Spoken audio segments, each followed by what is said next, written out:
Assalamualaikum. Selamat siang anak-anak. Bagaimana kabarnya, sehat? Alhamdulillah. Baiklah, sebelum kita memulai belajar, mari kita bersama-sama berdoa dengan membacakan surat Al-Fatihah. Al-Fatihah. Bismillah. Selesai. Ibu cek hadir dulu ya.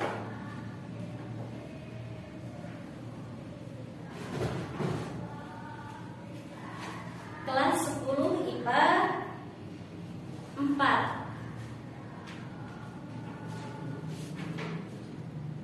Hari ini siapa saja yang tidak hadir? Ahmad Jumroni. Ahmad Jumroni kemana? Sakit. Siapa lagi? Siti Sofia kemana? Izin. Siapa lagi? 2 orang saja. Terima kasih.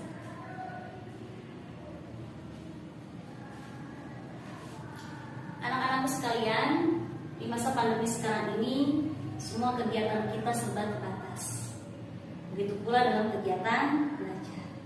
Tetapi meskipun kegiatan belajar ini terbatas, kalian harus tetap semangat di dalam belajar. Semangat ya? Alhamdulillah. Silakan buka buku paketnya.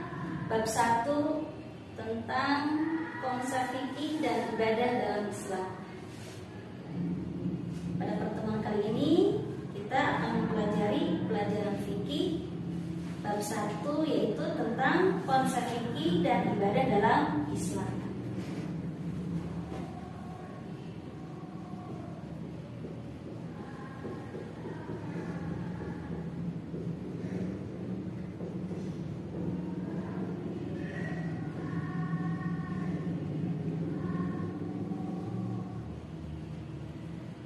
Materi yang akan kita pelajari, pertama, konsep fikih dalam Islam.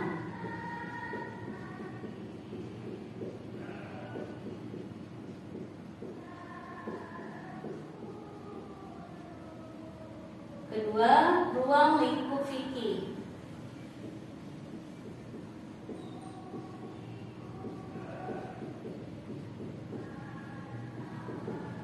Ketiga, perbedaan fikih dan syariah.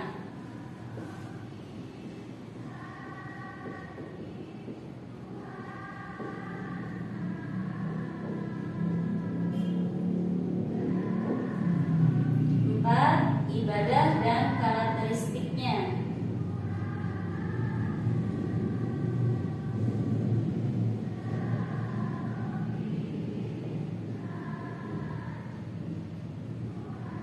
Lima, prinsip-prinsip ibadah.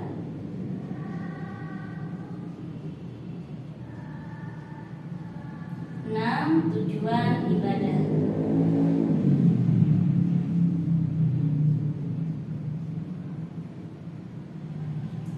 Pembahasan pertama yaitu konsep fikih dalam Islam. Ada yang tahu apa itu fikih? Fikih yaitu bentuk dari kata fikhun yang secara bahasa berarti fahmun amikun.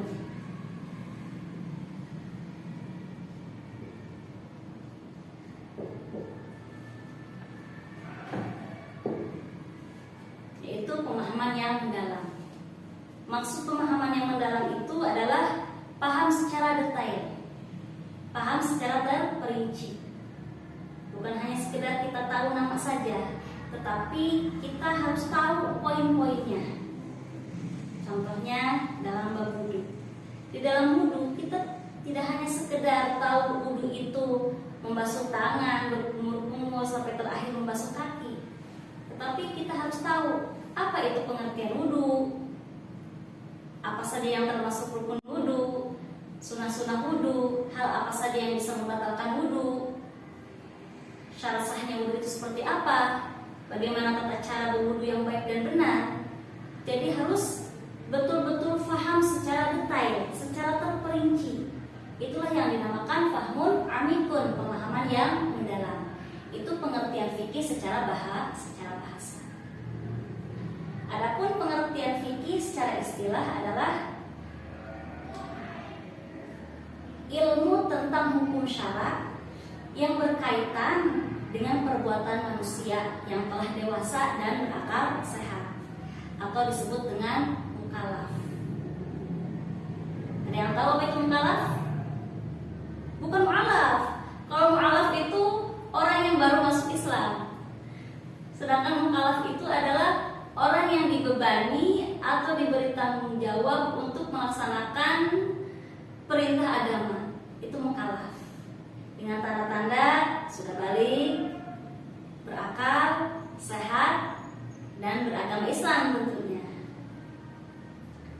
Sedangkan pengertian fikih menurut ulama yaitu sekumpulan hukum amaliyah yang akan dikerjakan yang disyariatkan dalam Islam. Itu seputar pengertian fikih. Bagaimana? Bisa difahami? Ada yang tanyakan? Sudah paham semua? Alhamdulillah. Selanjutnya yaitu ruang lingkup fikih. Ruang lingkup yang terdapat dalam ilmu fikih yaitu semua bentuk hukum amaliyah untuk diamalkan oleh setiap mukallaf. Baik itu hukum yang berbentuk ibadah ataupun hukum yang berbentuk muamalah. Semuanya tercakup dalam ruang lingkup fikih. Adapun perbedaan fikih dan syariah yaitu pertama, fikih itu bersumber dari para ulama dan ahli fikih. Sedangkan syariah itu bersumber dari Al-Quran dan Al-Hadis.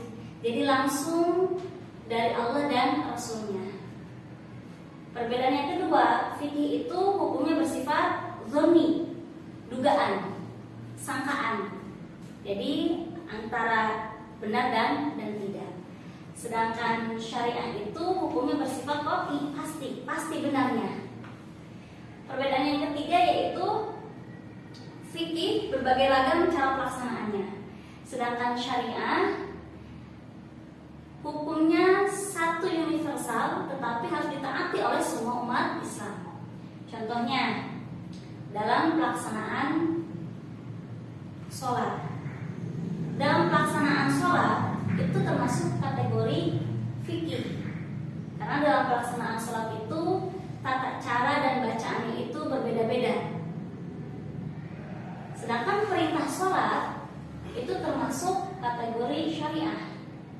Firman Allah itu aqimus sholat, kerjakanlah sholat. Itu termasuk ke dalam kategori syariah. Perbedaan yang keempat yaitu untuk fikih di dalam menetapkan hukumnya itu ada campur tangan para ulama, hasil ijtihad para ulama. Sedangkan syariah di dalam menetapkan hukum itu tidak ada campur tangan siapapun. Jadi langsung dari Allah. Itu perbedaan fikih dan syariah. Adapun tujuan syariah yaitu pertama untuk memelihara agama, disebut dengan hifdzuddin. Tujuan syariah yang kedua yaitu untuk memelihara jiwa, disebut dengan hifdzun nafs. Itu kewajiban untuk menjaga dan memelihara jiwa. Larangan membunuh manusia merupakan satu bentuk peran syariah. Untuk apa? Untuk memelihara kedamaian dan kenyamanan dalam kehidupan. Dengan adanya hukum syariah maka akan terciptalah kehidupan yang damai dan tentram. Tujuan yang ketiga yaitu untuk memelihara akal, yaitu kewajiban kita untuk menjaga dan memelihara akal sebagai anugerah Allah yang sangat prinsip, karena tidak diberikan kepada makhluk selain manusia. Maka dari itu kita harus bisa menjaga akal kita dengan baik.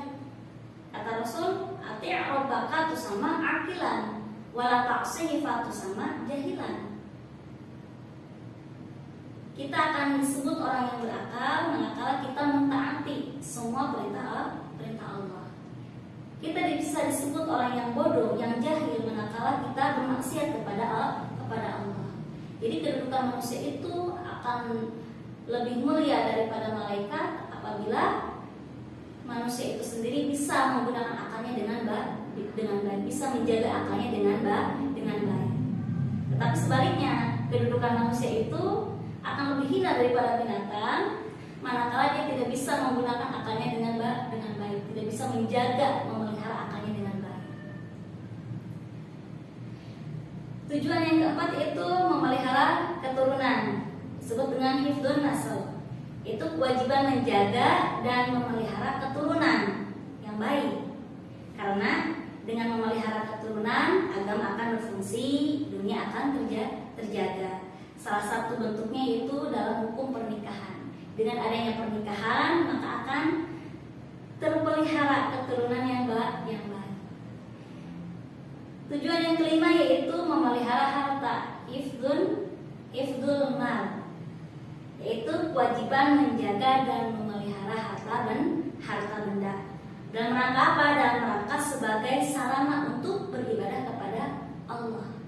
Harta yang Allah berikan kepada kita itu adalah titipan Allah. Titipan harus kita jaga, harus kita pelihara dengan baik. Jangan sampai harta itu kita gunakan dengan jalan maksiat, dengan mabuk-mabuk, dengan berjudi, nggak boleh. Jadi harus kita tasarrufkan di jalan Allah agar harta itu terpelihara. Itulah tujuan syariah Islam atau disebut dengan maqasid asyariah. Seputar ini ada yang ditanyakan? Bisa dipahami semuanya? Semuanya udah paham ya? Alhamdulillah. Itulah pertemuan pertama kita. Untuk pertemuan kedua nanti